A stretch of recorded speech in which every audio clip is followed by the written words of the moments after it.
Star Trek. Deep Space Nine's Captain Benjamin Sisko, Avery Brooks, was never a traditional Starfleet captain. Before becoming the commander of the Deep Space Nine space station, then Commander Sisko considered resigning his Starfleet commission. Later, some of the best episodes in DS9, like In the Pale Moonlight, revolve around Captain Sisko not acting like a proper Starfleet captain. Truly, Captain Sisko could never have been a Starfleet admiral. Captain Sisko was always more than just a Starfleet officer, caring for his son and the people of Bajor just as much, if not more, than official Starfleet policy. And that is what made him one of Star Trek's best captains. Of course, personality is not the only reason Benjamin Lafayette Sisko was more than just a Starfleet captain.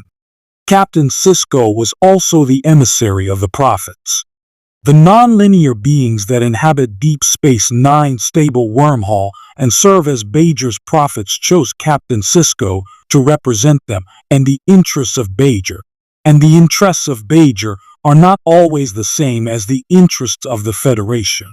This meant that throughout Deep Space Nine, Captain Sisko had to choose between his Starfleet duties and his emissary duties. In the end, however, Captain Sisko chose Bajor. Starfleet Command sent Captain Sisko to Deep Space Nine with the eventual goal of bringing Bajor into the Federation. In that regard, Captain Sisko was a complete failure. At the start of Deep Space Nine, Bajor was just coming out of 50 years of brutal Cardassian occupation. Indeed, the actual space station, Deep Space Nine, was wrecked from the Cardassian withdrawal when then Commander Sisko arrived. He was supposed to represent Federation interests in the reconstruction of Bajor, leading them closer to the Federation. Instead, Captain Sisko helped lead Bajor towards liberation. When Ben Sisko became the emissary of the prophets, they charged him with the protection of Bajor.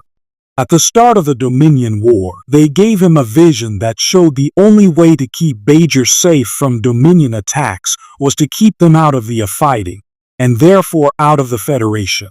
In fact, Captain Sisko directly intervened as the emissary to keep Bajor out of the Federation in Rapture. Arguably, this means Captain Sisko betrayed his Starfleet commission.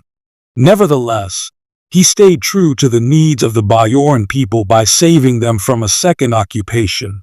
When Deep Space Nine ended in 1999, the only show progressing the prime Star Trek timeline was Star Trek Voyager, which ended in 2001 without comment on Bajor.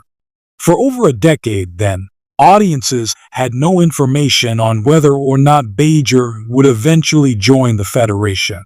Now, however, shows like Star Trek, Lower Decks, Star Trek, Picard, and Star Trek Prodigy have all advanced the Prime timeline, and none of them have shown Bajor as a member of the Federation.